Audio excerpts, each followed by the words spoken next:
네, 전일 코스닥 지수가 천수닥을 결국에는 찍기는 찍었습니다. 오늘도 이제 다시 한번 좀 천수닥을 볼 수 있을지 안착할 수 있을지 이 부분은 지켜봐야 될 것 같고, 일단은 전일 코스피 시장이 상대적으로 더 많이 밀렸어요. 외국인과 기관의 매물이 상당히 컸는데 아직 뭐 시장의 조정을 두려워할 필요까지는 없다, 이런 전망들이 우세하기는 합니다. 그러면서 우리는 또 개장을 오늘 당장 앞두고 있기 때문에 시장 열기 전에 어떤 부분들을 준비하면 좋을지 오늘도 조성호 과장님에게 좀 조언을 얻어보도록 하겠습니다. DB금융투자 잠실지점 조성호 과장 나와 계십니다. 안녕하세요. 안녕하세요. 네. 네.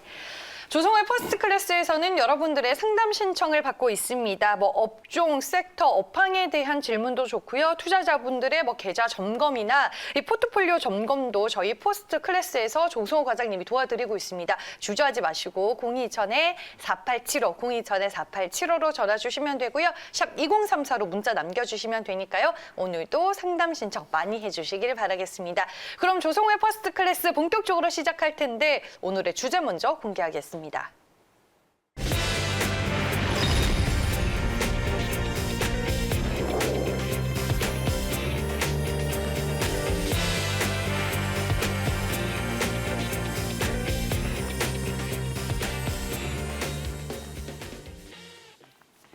네, 역시 방심은 금물.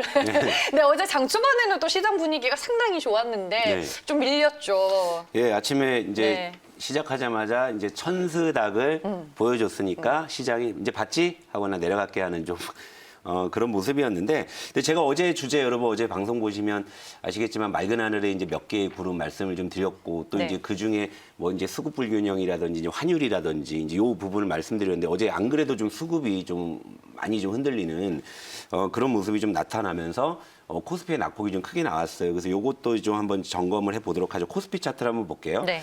오늘 제가 차트에 뭐 이동평균은 다 지우고 딱 그냥 하나의 지표만 딱 설정을 해놨어요. 요 봉차트를 보시면 위에 빨간 선 하나 나오고요, 아래에 이제 파란 선 하나. 이게 볼린저 밴드 제가 전에도 한번 말씀드렸잖아요. 그러니까 자, 이렇게 보시자고. 이제 지금은 기술적인 영역에서 분석이 가능한 게, 왜냐하면 사상 최고치보다는 아래에 내려와 있잖아요. 그러니까 이제 예를 들어서 여기서 하나를 또 뭐 보여드린다면은, 이제는 뭐 이제 매물대라는 게 이렇게 형성이 됐고, 그죠? 이 안에서 어떻게 치열하게 매물 공방이 있었고, 그러니까 이제 기술적으로 이제 뭔가 좀 분석을 할 수 있는 그런 구간인 거예요. 근데 만약에 또다시 이제 사상 최고치로 간다 그러면 아무런 기술적 지표가 없어지는 거니까, 그때는 또 이제 뭐 또 미지의 영역으로 가는 거지만, 일단 갔다 다시 이제 내려왔기 때문에 이제 지표들이 이제 조금씩 의미가 있는 건데, 자, 요 볼린저 밴드를 말씀을 제가 여러 번 드렸잖아요. 자, 보세요.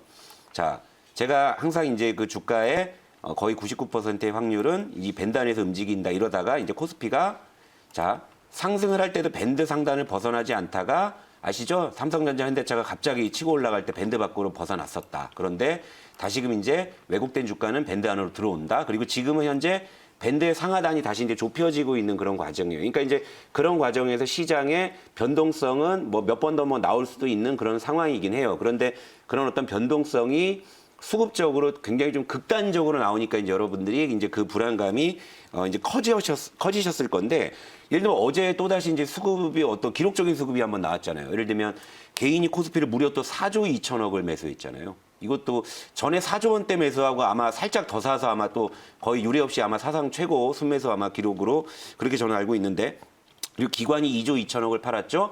그 다음에 이제 그동안에는 그나마 이제 좀 개인의 편에 서주던 외국인마저도 어제는 2조 원을 좀 매도한 이런 이제 상황이었어요. 특히 이제 시총상위 IT나 이제 자동차주 뭐 이런 쪽에서 이제 수급 불균형에 이제 급락이 이제 나온 건데, 그러니까 여기서 이제 하나 이제 이런 게 있어요. 그러니까 닭이 먼저냐 달걀이 먼저냐. 그러니까 예를 들면 개인이 많이 사서 기관 외국인이 많이 판 거냐, 아니면 기관 외국인이 많이 팔아서 개인이 많이 산 거냐, 그죠? 아, 그러네요. 그죠? 이게 닭이 먼저냐 달걀이 먼저냐, 이게 굉장히, 그러니까 개인이 아예 처음부터 사조 살라고 아침부터 시작할 때마다 맘먹고 달려들었을까? 아니 근데 누군가는 그렇죠. 파니까 또 사야 근데 되는 기관 거고. 외국인도 아침부터 네. 우리 뭐 2조씩 팔려고 마음먹고 팔았을까? 그건 분명히 아닐 거란 말이에요. 근데 네.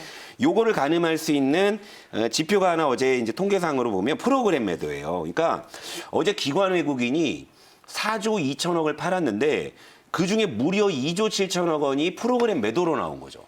그러니까 프로그램 매도는 제가 여러분 뭐라고 말씀드렸어요. 그러니까 예를 들면 기관 외국인들이 주식을 매매할 때 이제 포트폴리오 펀드 매니저가 내가 판단해가지고 직접 손으로 사고 파는 게 있고 그다음에 그냥 프로그램에 세팅해놓고 네가 알아서 그냥 사고 팔아라 하는 게 있다고 말씀드렸죠. 기계로 산다고 하잖아요. 근데 어제 기관 외국인의 2조 7천억의 매도가 프로그램 매도로 나왔다 이거죠. 지금 현물 선물을 봤을 때 현물이 상당히 또 고평가되어 있는 상황 아닌가요? 그럴 수도 있고요. 네. 뭐 근데 이제 중요한 거는 프로그램 세팅을 이렇게 해놨는데 예를 들면 굳이 이제 어제 기관 외국인의 4조 2천억 매도 가운데 요 2조 7천억의 매도, 그죠? 그러면 이제 거꾸로 말하면 개인의 4조 2천억 매수 중에 2조 7천억의 매수는 어떻게 보면은 불필요한 매도였을 수 있다라는 거죠. 예를 들면 이제 펀드 매니저가 시황에 나 좀 시장이 좀 하방일 것 같아. 나는 그냥 포트에서 좀 비중을 축소할래 갖고 이제 시황에 대한 판단을 하고서 매도한 것은 절반도 안 됐다.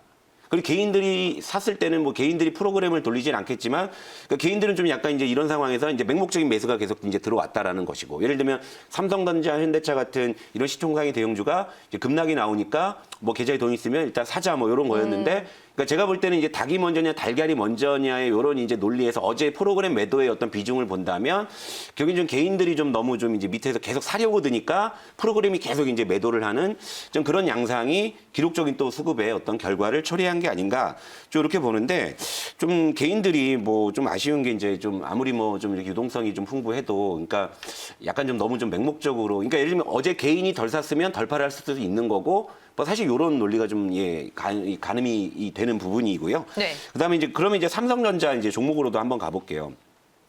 삼성전자도 이제 같은 관점에서 보게 되면 코스피가 그러했듯이 이제 삼성전자는 기술적으로 말씀을 드리자면 요 구간에서 그러니까 예를 들면 8만 원에서 9만 원 사이라고 그냥 이 밴드를 설정을 해야 되겠죠.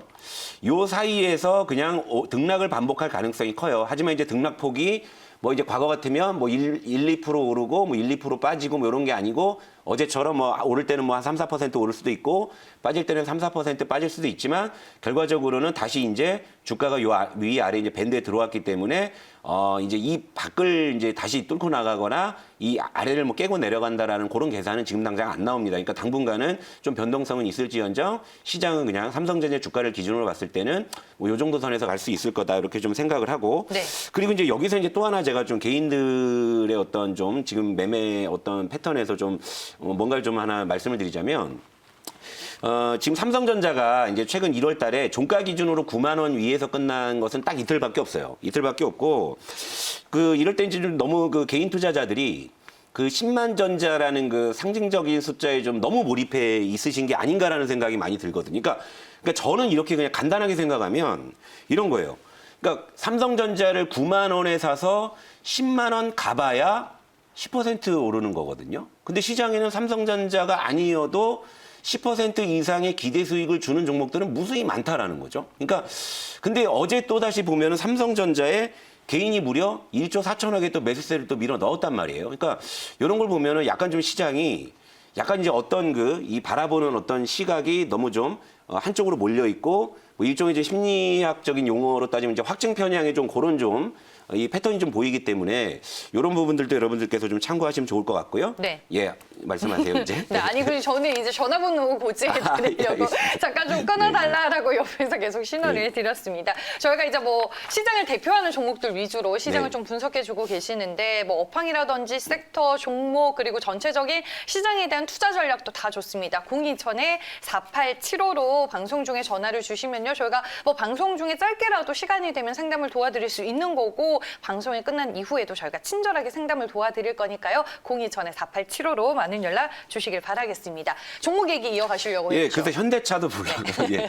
자, 현대차도 보면 어제 오후장에 이게 호실적이 발표가 됐잖아요. 맞아요. 영업이익이 네. 전년 동기 대비해서 4분기 40%가 증가한 호실적인데도 낙폭을 전혀 만회하지 이제 못했다라는 이런 부분들이죠. 그러니까 여기서 이제 제가 아까 뭐 삼성전자에 대한 확증 편향도 좀 말씀을 이제 좀 드렸지만 여기서 이제 또 하나 중요한 게 이거예요. 그러니까 삼성전자, 현대차는 정말 대한민국을 대표하는 기업이고 좋은 기업이고 훌륭한 기업이고 그러니까 좋은 기업, 그죠? 그러니까 좋은 기업이라 함은 여기 이제 어머님, 아버님들 같은 경우에는 이제 자녀분들이 이제 취업했으면은 정말 부러움을 아유 자식 잘 키웠네 뭐 할 정도의 그런 기업들이 있잖아요. 누구나 취업하고 싶은 그런 기업, 이게 좋은 기업이라고 하잖아요. 그런데 그 좋은 기업이 반드시 좋은 종목은 아니라는 거예요. 그러니까 예를 들면 이 20만 원의 현대차하고요. 지금 25만 원 위에 있는 현대차가 같은 기업이지만 같은 종목은 아니다. 저는 이런 생각을 갖고 있는 거예요. 그러니까 좋은 종목이라 하면 나에게 수익을 주는 종목이 좋은 종목인 거고 사실 확률적으로는 좋은 기업이 좋은 종목이 될 가능성이 있지만 사실 주식시장에는 좋은 기업이 아니더라도 좋은 종목이 되는 경우들도 굉장히 많잖아요. 그렇죠. 그렇죠. 그런데 좋은 기업에 투자하는 거는 뭐 좋지만 그런데 중요한 건 시점에 따라서 이게 좋은 종목이 될 수도 있고 좋은 종목이 되지 않을 수도 있다라는 거예요. 그러니까 제가 이제 여러분 상담 신청 요즘에 포트 점검을 많이 해드리는데 포트를 보게 되면 여러분들은요 문제가 종목의 선정의 문제는 별로 없어요. 사실은. 종목이 문제는 보통 아니고 대부분 그 매매 시점의 문제다. 그러니까 다 매수가가 저 꼭대기예요. 다 대부분이. 그러니까 근데 꼭대기에 이제 그 추격 매수한 종목들이 막 10개, 20개 되니까 이제 이게 완전 아수라가 돼가지고 이제 아비규환이 되는 상황인 거잖아요. 그러니까 여러분 여기서 정확히 여러분들이 기억하셔야 되는 건 그 말에 저도 공감을 합니다. 여러분 종목이 문제가 아니다. 매매 시점의 문제라는 거고 그걸 우리 퍼스트 클래스 종목 중에 PI 첨단 소재로 뭐 예를 들어서 말씀드릴게요. 자 차트 보시면 제가 요거 이제 3만 원대 우리 퍼스트 클래스에 이렇게 편입을 한 거잖아요. 근데 제가 지금 여러분 이거 4만 원 위에서 사라고 말씀 안 드리잖아요. 자, PI 첨단 소재는 3만 원의 PI 첨단 소재나 4만 원대의 PI 첨단 소재는 같은 기업이에요. 같은 기업인데 저는 3만 원의 PI 첨단 소재하고 4만 원의 PI 첨단 소재는 다른 종목이다라고 생각하고 있기 때문에 제가 이 가격대에서 여러분들께 사란 말씀을 안 드리는 겁니다. 무슨 의미인지 아시겠죠? 그러니까 여러분 좋은 종목과 좋은 기업을 구분을 하고 그것을 구분하는 가장 이제 이 합리적인 이 방법은 좋은 시점에 산다라는 거죠. 좋은 시점. 그러니까 남들 다 해먹은 다음에 그거 사갖고 그게 무슨 의미가 있냐. 이 말씀 좀 드리겠습니다. 알겠습니다. 삼성전자 안티는 아니시잖아요. 아니에요. 여쭤봐서. 안티가 아니고 저는 많이 오른 종목들은 공통적으로 좀 안티의 성격을 갖고 있지만 예전부터 하반기부터 삼성전자 좋다라고. 제가 삼성전자는 IT 계속 5만 원대, 강조는 6만 하셨는데. 원대까지는 되게 좋아했잖아요. 근데 지금 제가 입 다물고 있잖아요. 근데 시장에서 이제 너무 삼성전자만 바라보고 목을 매는 그 현상이 조금은 편안하지는 않다. 그렇게 말씀을 해주셨던 것 같아서 제가 채팅 댓글과 함께 좀 얘기를 해드리고 오늘 제롬님이 조 과장님 시간 좀 늘려주세요. 너무 깔끔하세요. 이렇게 또 댓글을 남겨주셨어요. 이거는 뭐 저희가 회사에 건의를 해야 할까요? 네, 한번 건의를 좀 해보도록 하겠습니다. 네, 저희가 뭐 PR 첨단 소재만 얘기를 했는데 AP 시스템도 있어요. 네, 어제 그런 급락장에 비난데 차트 한번 보고 간단하게 AS만 하고 갈게요. 네, 시간이 벌써 다 지났네요. 얘가 그동안 좀 더딘 맛이 있다라고 말씀드렸는데 어제 제 얘기를 들었는데 어려운 장에 어제 장대 양봉을 세웠어요. 장중에 5% 급등을 했는데 이게 11월 12일에 편입하고 약 19% 수익이 지금 나 있는 상황인데 그러니까 제목이 걸렸어요. 그러니까 올해 그 OLED 수출이 이제 사상 최대치를 기록할 것이다. 자, 이제 간판이 걸렸으니까 얘도 이제 좀 탄력을 좀 붙일 수 있지 않을까. 이게 1차 목표가 26,000원은 일단 달성을 하고 제가 2차 목표가로 28,500원 잡아드렸는데 역시 이제 2차 목표가 28,500원 유지를 좀 하자. 이 말씀 드리고 AP 시스템의 AS 마치겠습니다. 네, 알겠습니다. 오늘 이제 상담 접수된 내용 어떤 것들이 있는지 마지막으로 좀 정리를 해보겠습니다. 네, 오늘도 많은 분들이 상담 신청을 해주셨습니다. 오파스넷 종목이고요. SNS텍, SK케미칼도 접수가 됐는데 저희가 방송이 끝난 이후에 상담 내용은 또 도와드리도록 하겠습니다. 오늘 여쭤보고 싶은 게 많았는데 제 질문은 내일로 토스를 하겠습니다. 인사드릴게요. 오늘도 함께해 주신 여러분 고맙습니다.